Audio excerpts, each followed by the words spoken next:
Ladies and gentlemen, sons and daughters of destiny, listen to me carefully. This is not just another message. This is not just another motivational talk.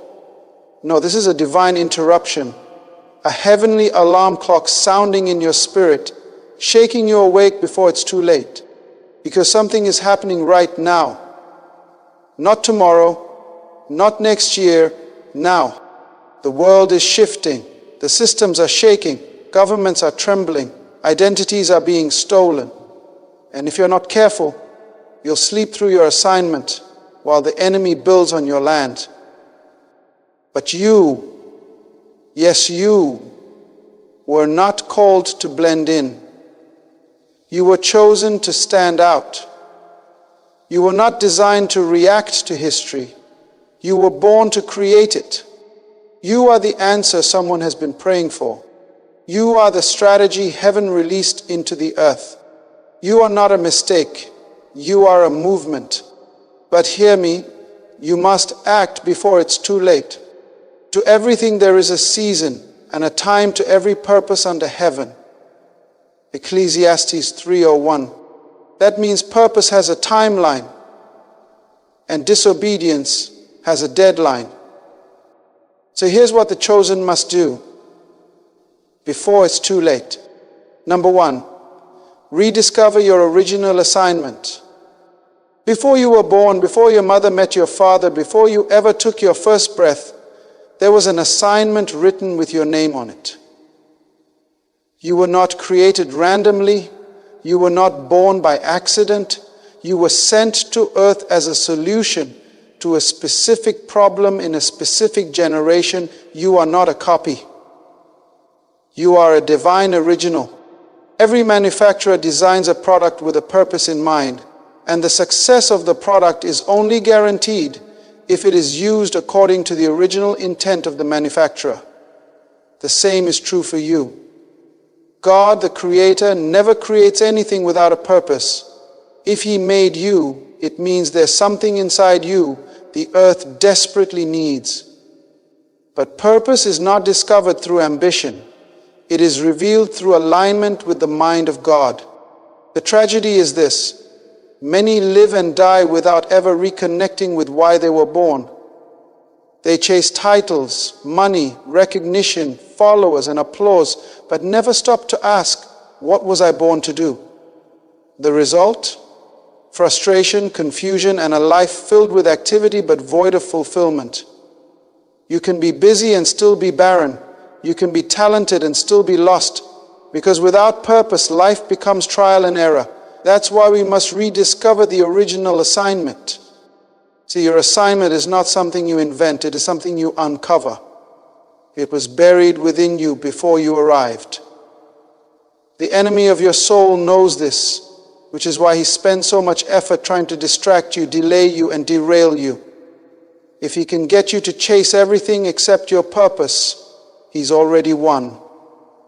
Because a life lived outside of assignment may still be celebrated by men, but it is empty in the eyes of God. The world defines success as how much you have, how many cars, how much fame, how large your platform is. But heaven defines success as how much of your assignment you completed. When Jesus hung on the cross, he didn't say, I am famous, he said, it is finished. He didn't die full of potential, he died empty, having poured out everything he was sent to do. That's the standard.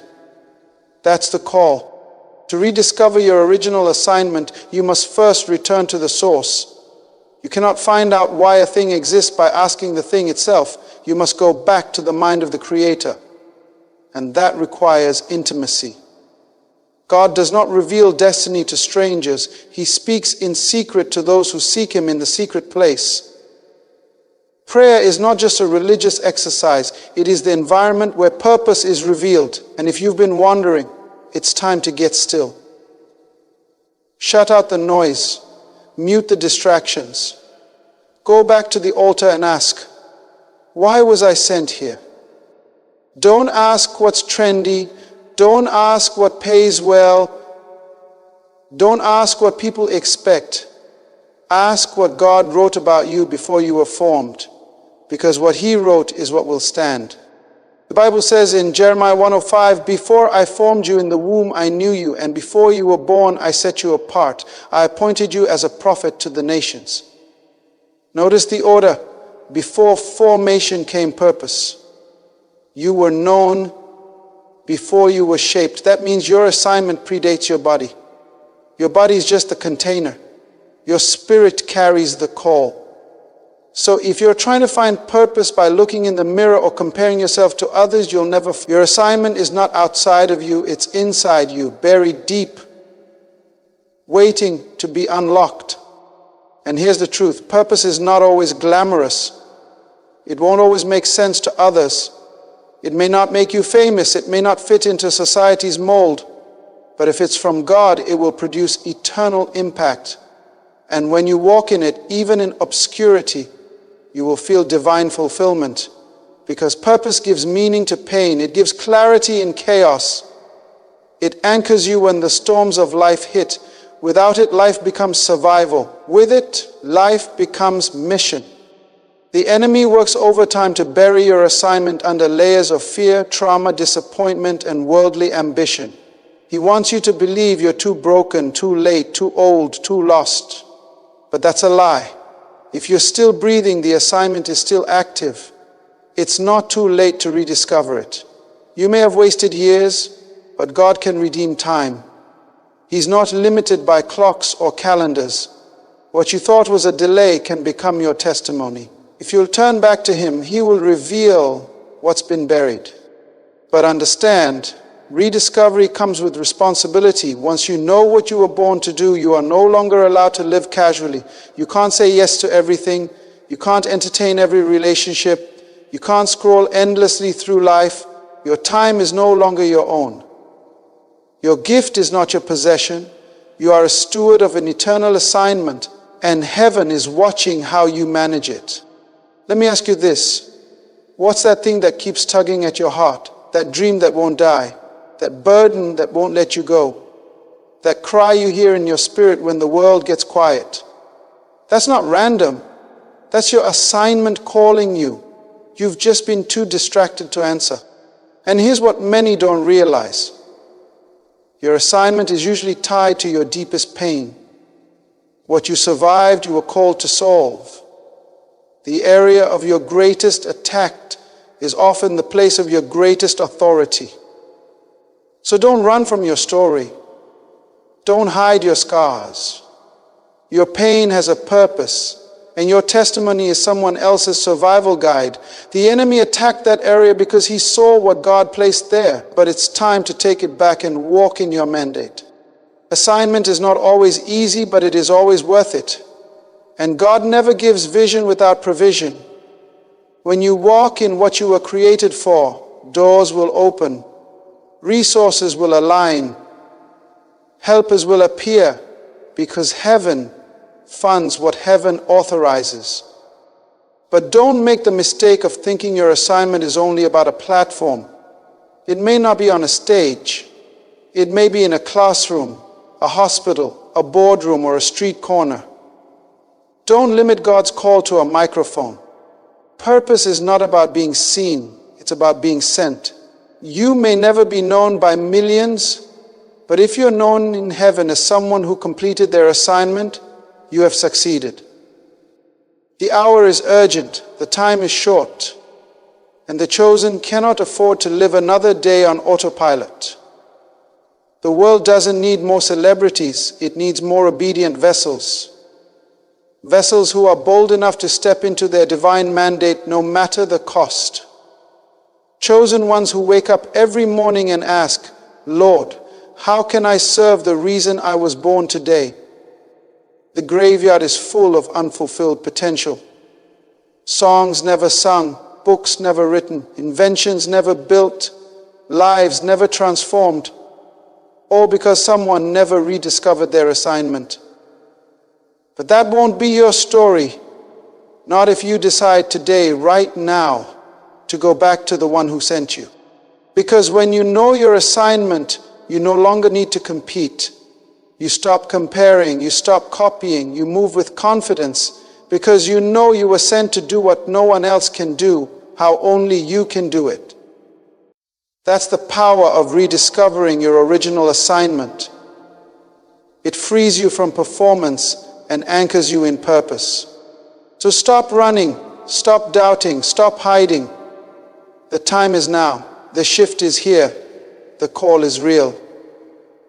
And the earth is groaning, waiting for the sons and daughters of God to be revealed. Rediscover your assignment before it's too late.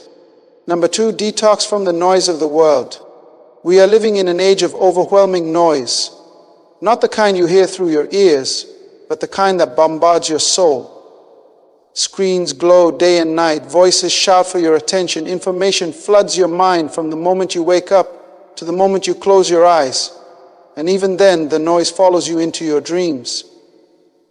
This generation is more connected than ever before, but more confused, more distracted, and more lost than any that came before. The noise is not just outside, it has seeped inside the spirit. And if you're not intentional, the volume of the world will drown out the voice of God. You were not created to live like this. Your spirit was not designed to be constantly overstimulated by trends, headlines, gossip, likes, followers, and opinions. Your soul craves peace, clarity, and focus. But when you live immersed in the noise of the world, you begin to normalize the chaos. You begin to think confusion is normal. You begin to think anxiety is just part of life. But that is not the life God called you to. He called you to peace. He called you to stillness. He called you to communion with Him. God speaks in stillness. The whisper of the Holy Spirit cannot compete with the shouting of the culture. If your soul is filled with the world's frequencies, how can you discern the divine? How can you recognize the promptings of heaven if your mind is tuned in to the frequency of fear, of lust, of greed, of doubt?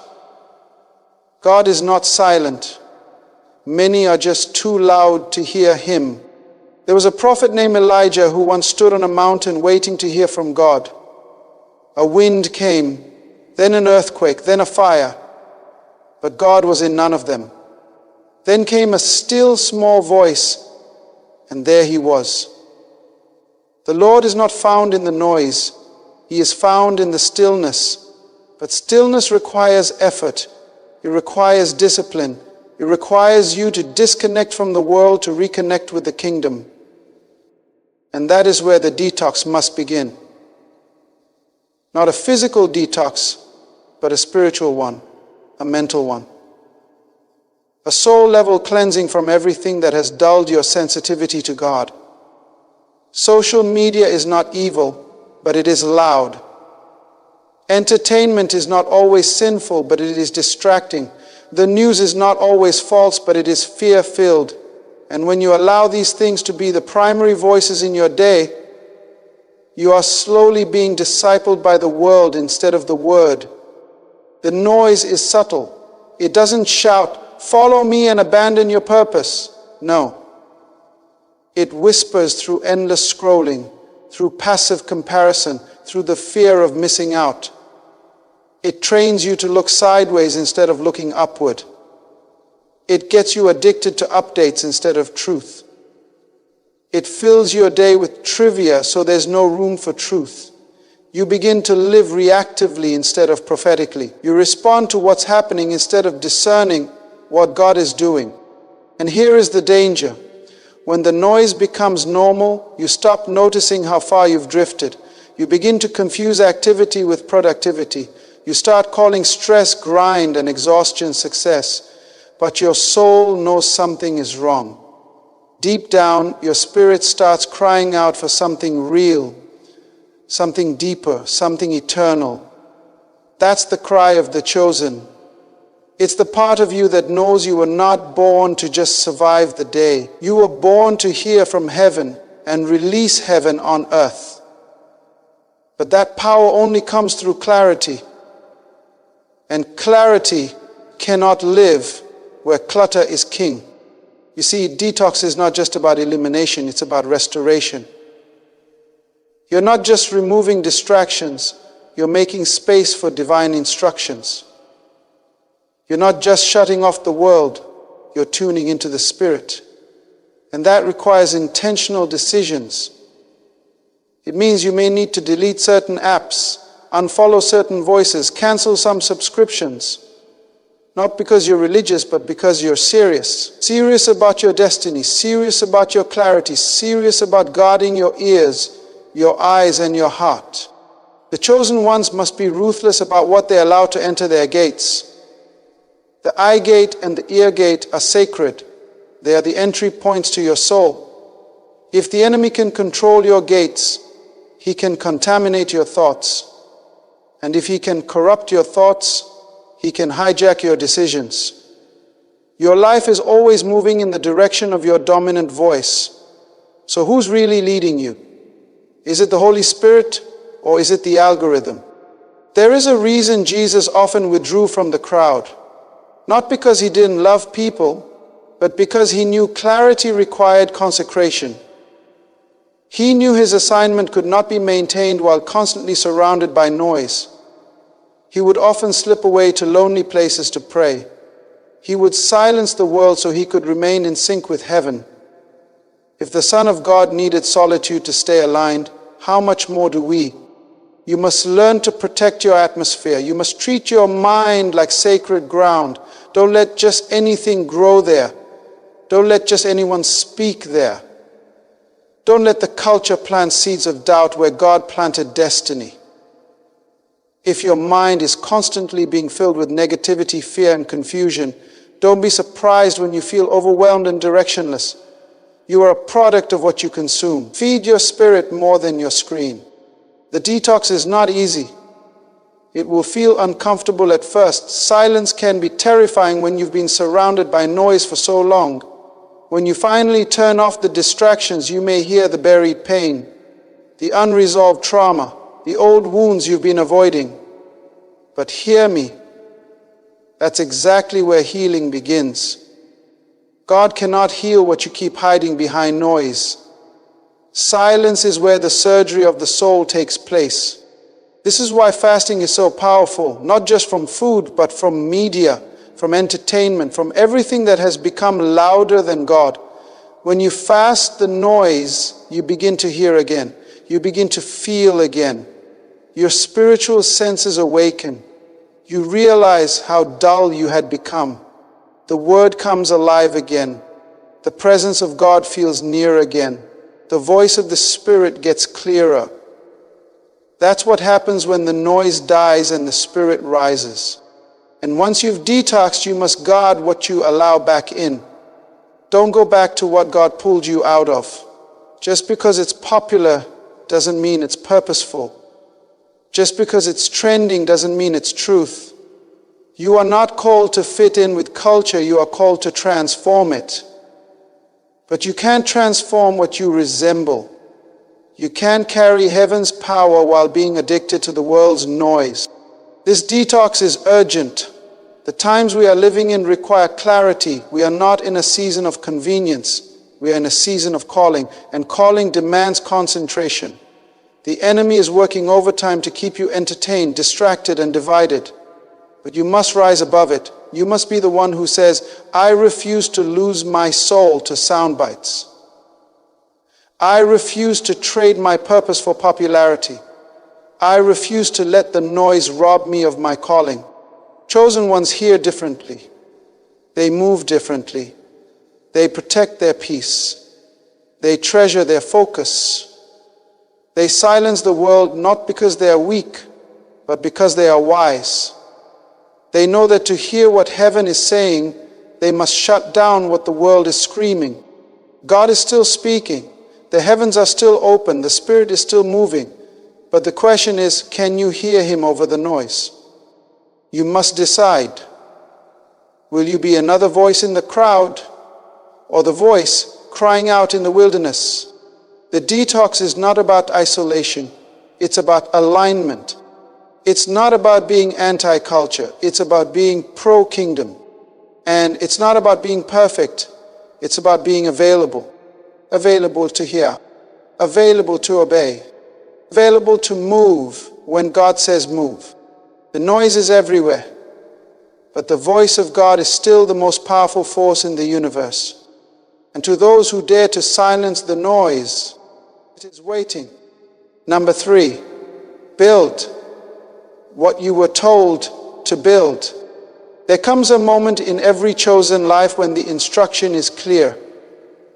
The vision is not blurred, the direction is not confusing, and the voice of the Lord is not distant. It may not come with thunder, it may not arrive in a dream, but deep in your spirit there is a knowing that you were shown something divine, a glimpse of what you were born to do, a design that didn't come from your imagination but from heaven's blueprint. And from that moment forward, you are no longer responsible for what others are doing. You are responsible to build what you were told to build. God does not waste blueprints. When He shows you something, it is not a suggestion, it is a command. It may come through prayer, through pain, through prophecy, or through revelation, but once the assignment is released, heaven expects movement. Not perfection, but progress. The reason many are stuck is not because God hasn't spoken, it's because they haven't obeyed. Delayed obedience is still disobedience. And to the chosen ones, God is saying, build what I showed you before it's too late. You were not called to admire other people's assignments. You were not sent here to copy trends, chase applause, or wait for validation. You were sent here to build. Not just to dream, not just to plan, not just to talk, but to build. There is a divine instruction over your life. And whether or not you understand all the details, heaven is watching what you do with what you've been told. Noah didn't build the ark because it made sense. He built it because he heard. God didn't give him the blueprint after the rain came. He gave it before, in a time when it had never rained. Noah had no reference point, no crowd cheering him on, no examples to follow, just a word, and that word was enough. The only reason humanity exists today is because one man obeyed and built what he was told to build. Many of you are waiting for the perfect conditions, but God never asked for comfort. He asked for obedience. You want everything to be aligned before you start, but sometimes the alignment doesn't come until after you begin. Some of the greatest moves of God were birthed in the middle of inconvenience, in the middle of resistance, in the middle of opposition, because obedience is tested in the fire, not in the comfort zone. You don't need a platform to build. You don't need a title to build. You don't need a crowd to build. You need the instruction and the courage to follow it. Some of the most powerful assignments are being built in silence, in obscurity, in the secret place where no one is clapping and no one is watching, but heaven is watching. And that's all that matters. The reason many chosen ones feel heavy, restless, and frustrated is not because they're doing too much. It's because they're not doing what they were told. You cannot substitute divine instruction with good ideas. You can't replace obedience with busyness. If God told you to build something, nothing else will satisfy you until you do. That's why some of you can't enjoy distractions anymore. That's why entertainment doesn't fill you like it used to. That's why you can't settle for shallow anymore. Because the call to build has been activated. And once it's been activated, you can't go back to normal. And here's the truth. What God tells you to build won't always make sense to people around you. Don't expect the masses to understand what heaven whispered to you in secret. They weren't there when God spoke. They didn't see what you saw. They weren't entrusted with the blueprint. That's why their opinions don't matter. Your job is not to explain. Your job is to build. When Nehemiah was building the wall, his enemies mocked him. They said, "Even a fox could break down what you're building." But Nehemiah didn't argue. He didn't debate. He didn't stop to defend himself. He simply said, "I am doing a great work and I cannot come down." That's the posture of the chosen builder. Eyes on the vision, hands on the wall, heart fixed on the instruction. No time for distractions. No time for drama. No time for delay. If God gave you the blueprint, it means He's already provided what you need to start. You may not have everything, but you have enough. Stop waiting for every resource to appear before you begin. Faith builds with what's in the hand, not with what's in the wish list. David killed Goliath not with Saul's armor, but with the sling he had always used. God will use what's already in you to build what He called you to birth. And understand this: what you're building is not just for you. Your obedience is connected to generations. Your yes is the foundation for someone else's breakthrough. Every wall you build, every idea you execute, every ministry you birth, every message you release, it becomes a bridge for others to cross. You're not just building a thing, you're building a legacy. And that's why the fight has been so intense. The enemy doesn't attack what isn't a threat. The resistance is proof of the assignment. Some of you have been given blueprints for businesses, schools, media platforms, ministries, books, music programs, systems, movements. But fear has kept you idle. Doubt has paralyzed your hands. Comparison has robbed you of momentum. But today that ends.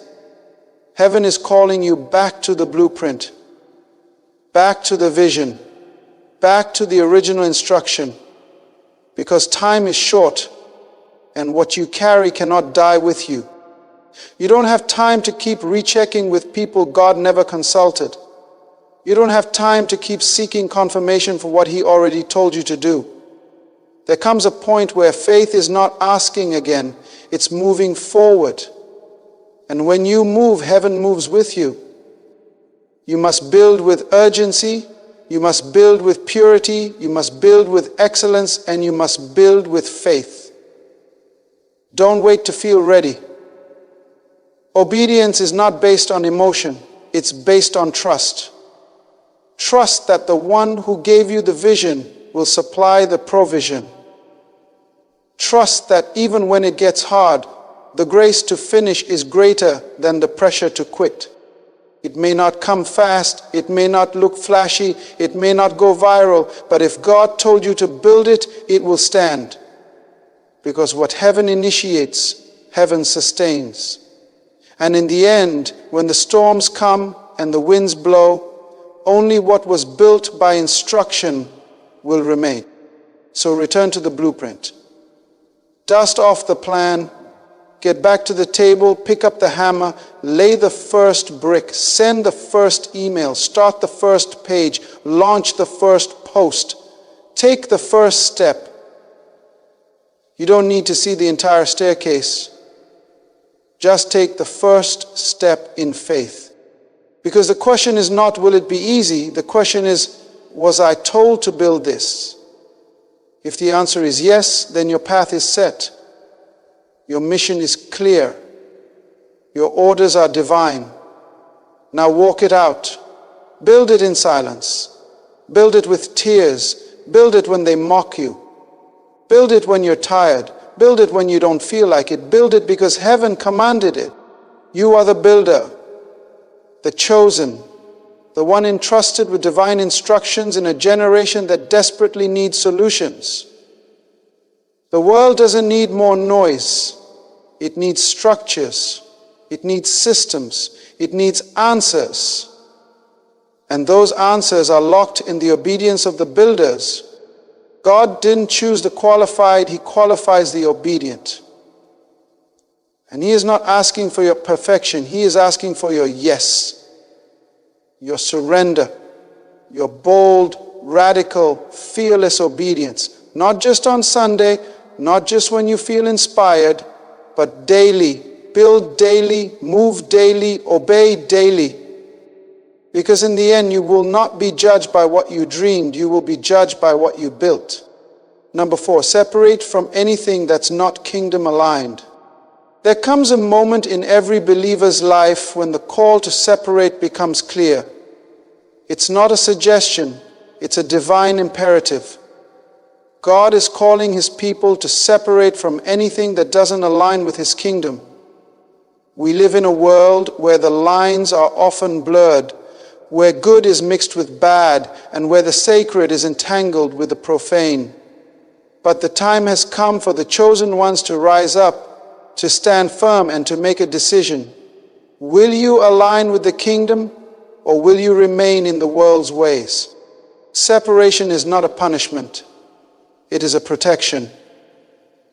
God's call to separate from the world is not to isolate you from the people, but to insulate you from the influences that would dilute your purpose.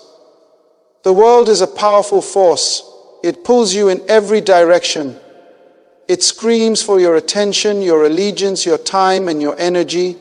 It offers you comfort, fame, fortune, and pleasure, but it will never offer you peace. It will never offer you purpose. The world will never fulfill the deep longing in your soul. And this is why separation is necessary. When God calls you to separate, He's not asking you to abandon the world entirely.